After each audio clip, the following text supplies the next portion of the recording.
This video is sponsored by my tip jar. If you'd like to be able to support the channel, please just click the link in the description below, and thank you to everybody that's already supporting. Now moving on to the story, it says the Trump tapes are a series of recordings that President Trump's former attorney Michael Cohen recorded while talking to his client about private business. What a traitor! Giuliani says there's far more to the tapes, and the lying liberal media is once again using their standby editing tricks to change the narrative to suit their agenda. If you guys haven't actually heard the whole tape, I actually got the whole 2-minute tape, and I cleaned it up the best I can, way better than what CNN had it at, and I'm going to go ahead and play it right here so you can hear it for yourselves.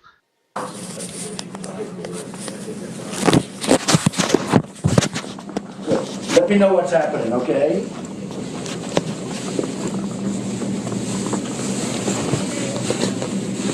Oh. Oh.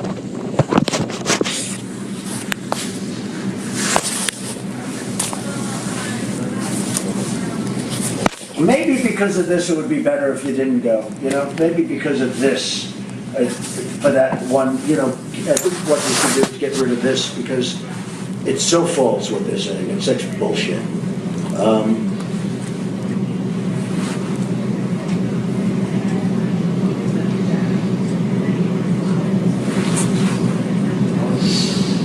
I think this goes away quickly. I think it's probably better.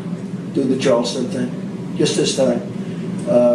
Yeah, in 2 weeks it's fine. I think right now it's better. You know? Okay, honey. You take care of yourself. Thanks, Pam.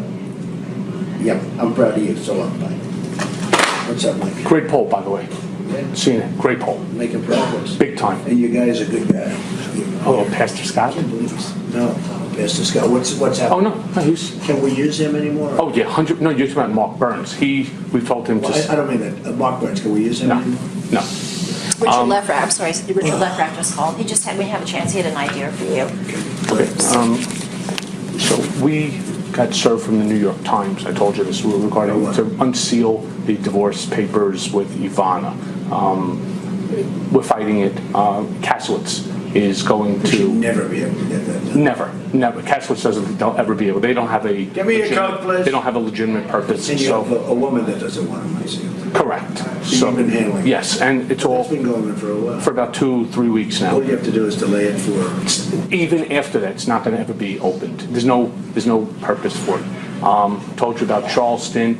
I need to open up a company for the transfer of all of that info regarding our friend David, you know, so that I'm going to do that right away. I've actually come up and I've spoken to Alan Weisselberg about how to set the whole thing up with So what are we going to pay? funding.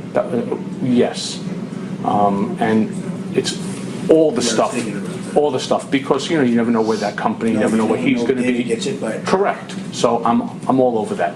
And I spoke to Alan about it when it comes time for the financing, which will be... Listen, what financing? We'll have to pay you. So Don't pay for cash. No. Now, Rudy Giuliani, the personal lawyer for President Trump, said Tuesday night that the newly released recording of Trump talking with his former attorney Michael Cohen ends at the key part in their conversation. At one point in the tape, Cohen then interrupts and says, No, I got it. And then you hear distinctly, if you're careful and you slow down the tape, he actually states he wants a check. It's because he wants a record of this. But Cohen follows with, No, and then quickly cuts off the tape. The point is the president wants the transactions memorialized. There's no way the president is going to be setting up a corporation and then using cash unless you're a complete idiot. Trump also weighed in on the airing of the tape, posting on Twitter on Wednesday morning, what kind of a lawyer would tape a client? So sad. Is this a first? Never heard of it before. Why was the tape so abruptly terminated? While I was presumably saying positive things. I hear there are other clients and many reporters that are taped. Can this be so? That's too bad. Joining us now on the phone is Rudy Giuliani, personal attorney for President Trump, speaking with us exclusively after the release of this recording. Mayor Giuliani, thank you so much for checking in with us tonight. First of all, your reaction to this tape's release.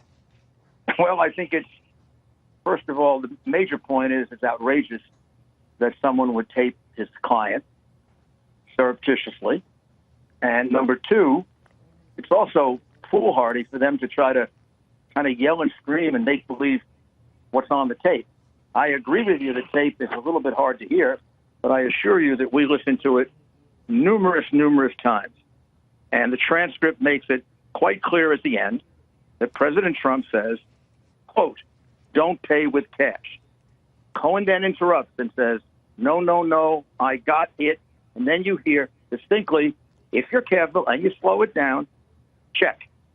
And then Cohen follows with no, and then quickly cuts off the tape, which indicates exactly what President Dershowitz was saying, that Cohen doesn't want the rest recorded because it was too exculpatory from the point of view of the president. Rudy, Also, go ahead. There's no way the president is going to be talking about setting up a corporation and then using cash, unless you're a complete idiot, and the president's not an idiot.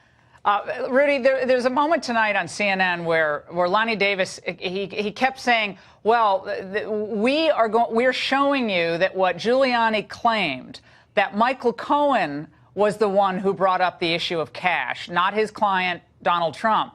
We're showing you with this tape that it was Trump who brought it up. So he seemed to say that the release of the tape, Rudy, was because of you and what you said. Well, the fact is that the president does bring up cash, but he says, don't pay with cash. Right? And then Cohen says, no. And the president says, check. And then Cohen says, I got it. The point is the president wants the transaction to be memorialized. Rudy, there's some concern about the decision to waive privilege in this case. A lot of legal commentators, we just talked to Dershowitz and Saul Weisenberg. That's all well and good. That's all well and good for them to say that, but the reality is that the tape was leaked. Not by us. Nobody believes that. Last week we were treated to how we leaked it, which Jay and I were laughing about, Jay Sekulow. This was leaked on us with a very, very scurrilous description of what was on this tape, probably by the same people who were lying on CNN. And we had to correct the record. So we have no problem making this limited release because it is corroborative of the president's statement. Now, so are you still maintaining then tonight that the recording that was released this evening is 100% exculpatory toward the president and his previous statements about this? I think your two guests just said that. There's no indication of any crime being committed on this tape, and that is absolutely right. So that's why we... Go ahead. Go ahead. Now, you know what the left is going to say. You know what they do. They've been doing it for months. That the president gave the impression that he didn't know about any of these transactions. That this might have been happening, but he didn't know about them. Comment on Air Force One. Saul referenced this in the previous statement. He said, I didn't know, but it sounds like he knew that something was being set up to perhaps buy the rights to this McDougal story, correct? No. In fact, if you go back a little further on the transcript, I don't know if you have the whole thing, Cohen says that we need financing, and the president says, wait a second, what? For financing? What? Then he has to explain it. The president did not know about this before this conversation, at least with regard to the transaction that we're talking about. I mean, he may or may not have known about McDougal's claims. I don't know that, but he didn't know about this transaction. This is the conversation in which they talk about how they're going to buy the rights. And the rights, people have to understand who are watching tonight, the rights to this story from the National Enquirer, the company that owns the National Enquirer, were never purchased. So that transaction did not go through. That's another thing that's absurd about this. What it makes clear is this is at most an attempt to do something. I don't know of any attempt in this category of crime that they're looking at. So in any event, I don't think anyone can suggest that this represents anything where the president did anything wrong. And that's the reason why we waived it. Would we have put it out had it not been leaked? No, we would not have put it out had it not been leaked. But it was being leaked to the New York Times under very, very false statements being made about it, which even are worse than the ones you're hearing now. Were you given a heads up, Rudy, that this was coming out tonight at all, or was this a surprise to you? Yes, we found out at 6 o'clock this afternoon. And look, we've been over the tape over the weekend about 5 times. What I urge people to do is just go online, listen to your broadcast. You play the tape. Play it 3 times. The third time you play it, it'll become clear. I've done Yeah. tapes even longer than Alan Dershowitz. How about 4,000 hours of mafia people on tapes? I know how to listen to them. I know how to transcribe them. This tape is crystal clear when you listen to it. I've dealt with much worse tapes than this. Are you concerned that there are other recordings out there between Cohen and the president? As a lawyer, as someone who's dealt with people who've been in a lot of trouble before, just like you have, Rudy, the idea of a lawyer taping a client is it takes your breath away. But you know, are there other tapes that you're aware of? Well, today, will you seek to release them yourself? Today, someone was leaking from, I'm sure their side, it can't be ours, that there are 12 tapes of Cohen with the president. May have been Avenatti, somebody else. Don't quote me on that. He's leaked things like there are a lot more tapes with the president. And Dershowitz yesterday asked him how, because it would be illegal for him to have that information and unethical. But in any event, there are no other tapes with the president. We have all the tapes in our possession. We have transcripts of all of them. We're comfortable with them, and there are no others. Now, Rudy, you've known Lanny Davis a long time, and like I've known him going back 20 years during the Clinton saga. Do you have any thoughts about his decision to represent Michael Cohen, given his long ties to the Clintons? No, not at all. I don't have any concerns about that. He's a lawyer. He has a right to represent who he wants, and Michael has a right. I question the strategy of doing this, of trying to make a tape say what it doesn't say, or of putting out a tape in which you're kind of proud of the fact that you're a lawyer taping your client, and then thinking you could cooperate with the government. You know, to cooperate with the government, you got to have credibility. First thing that happens is this guy's going to be disbarred. I mean, it's ridiculous. He's a pariah to the legal profession. There was a moment tonight on CNN, I'm going to play it for you, Rudy, where Chris Cuomo actually asks about this recording and whether it might taint the entire substance of it. Let's watch. Listen. This recording could be argued to be fruit of the poisonous tree, that as counsel, Michael Cohen shouldn't have been recording his counsel, his client, then Donald J. Trump, now President Trump. How do you get past that this whole thing can't look good for Cohen because he should have never done it? Well, I'm not going to shift the topic. It's up to Mr. Cohen to explain why he was taping. So he didn't want to. Well, didn't want to go into that. This is great. When have I ever said it's up to the president to explain? That's his lawyer on being interviewed by Cuomo, and he throws the ball to his client. I mean, this is crazy representation. Have you ever heard of anything like this? You put out a tape of your client. You then make believe it says something it doesn't say. Believe me, there were 3 other versions of this before we got to this one that were even worse. And the transcript belies it. If you analyze it, have the patience to analyze it, and don't become frenetic about it. And now he's saying, well, give the ball to my client. So I don't mean to harp on the Clinton, connection here, but it is interesting that Cohen chooses the longtime confidant, booster, defender of the Clintons after everything that happened during the campaign to represent him here. I mean, was he? I mean, you know how this deal goes, Rudy. Was Cohen trying to send some kind of message to the president? Look out, here we come, and you better watch out. I mean, it's an odd choice of lawyer, in my view. It's an odd choice. Well, I don't know. I can't comment on that, Laura. I don't know any. Someone will say I'm interfering with his right to counsel if I do that, and I don't want to do that. And I just question the whole tactic and Lanny's comment tonight, shifting the thing to Cohen and sort of throwing him on the bus.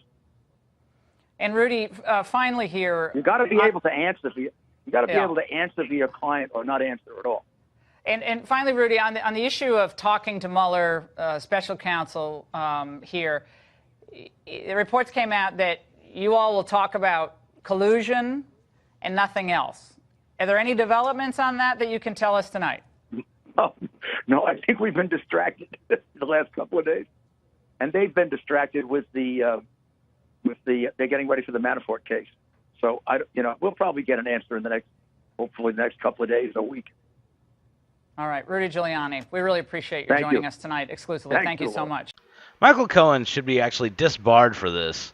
You could hear the microphone sliding around on material, almost as if it was in his jacket pocket or something, but I find it very strangely odd that he wanted to record this conversation to begin with, and then tried to get a business set up using cash, and Trump didn't like that idea. As soon as Trump says, no, he wants to pay with a check, that way there's record of this transaction, Michael Cohen goes, no, no, no, no, and then cuts the tape off. Makes you wonder why he cut that tape off, right? What was he trying to do? To me, it seems like he was trying to set up President Trump. I mean, why else would he just cut the tape off if he's claiming this is something that he does with all his clients? Like, this is a normal thing. What it seemed like to me was, from the get-go, during the election, he was literally trying to set up Trump in some kind of a frame job here. And he wanted it on tape. He wanted Trump to actually agree to doing this using cash. And as soon as Trump says, no, I want to pay with a check so we can have a record of it, he ends up cutting the tape. I don't know how much more obvious it could be. What do you guys think about all this? Definitely leave your thoughts in the comments below. Thanks for watching, and I'll see you guys in the next video. Peace!